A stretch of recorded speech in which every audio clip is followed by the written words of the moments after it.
Some experts say it's also a good time to focus on loving yourself. Kelly Kitley joins us now. She's a psychotherapist and licensed clinical social worker, also the author of Myself, which touches on the importance of learning how to love yourself. Thank you so much for joining us again, Kelly. This is a timely topic, and we hear a lot about self-love, but what does it actually mean? I love this topic so much because we're sometimes seeking external validation, and that internal self-love is about knowing what our boundaries are and knowing what we need to thrive and survive, and to be able to look inward and say, you know what, these are my values and they might not align with yours, and that's okay, but I'm staying true to myself. It is so important, and yet it can be really tough to exercise that self-love. Talk to us about why people struggle with it, and then what are some practices that we can put into our everyday life to exercise that self-love muscle? Practical tools is so important. You know, I teach my clients, how do we talk to ourselves? And do we say kind things to ourselves? Do we nourish our body?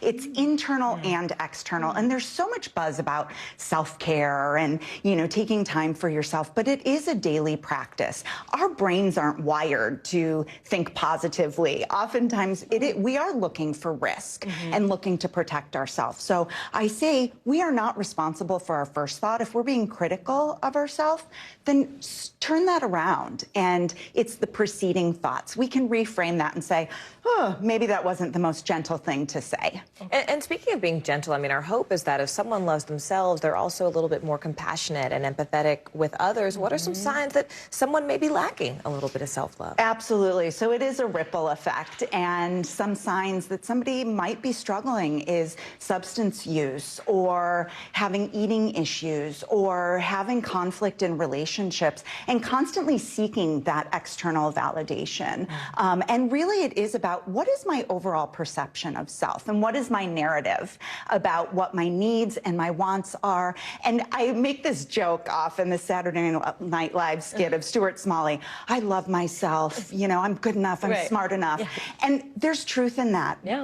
Write it down on a Post-it note, put it in the mirror, and make it a daily practice. It is so wonderful to get external validation. It kind of gives us a pep in our step, but it has to start inward. You know, we talk about external validation, and a lot of us are fortunate to have friends or family who provide some of that support, that scaffolding around us, but maybe your chosen family isn't there for you in that way. Where are other places we can find those supportive communities? So for a lot of people, the families we're born into aren't the ones that are nourishing us. So it is okay to seek that elsewhere, whether that's through a program or a church or a class, somewhere where you are surrounded by like-minded people that are lifting and building you up. And if you're in situations that isn't the case, it's hard to break away from that, but there is hope that if you keep at it, you can change.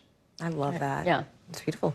And if I was going to ask you one more thing about social media, just that idea that, you know, that can be a place you find your support network too. Yes, and we're constantly comparing ourselves, but there are ways to unfollow people if you're feeling overwhelmed or like you aren't good enough. Follow the people who inspire you. Yes, such good Please advice. follow mantras, follow positive affirmations, because it's contagious and we need to surround ourselves with that. I love it. Hashtag self-love. Psychotherapist Kelly Kitley, we appreciate you. Thank you. Thanks, Thank Kelly. you. And stay with us because you're watching NBC News Daily.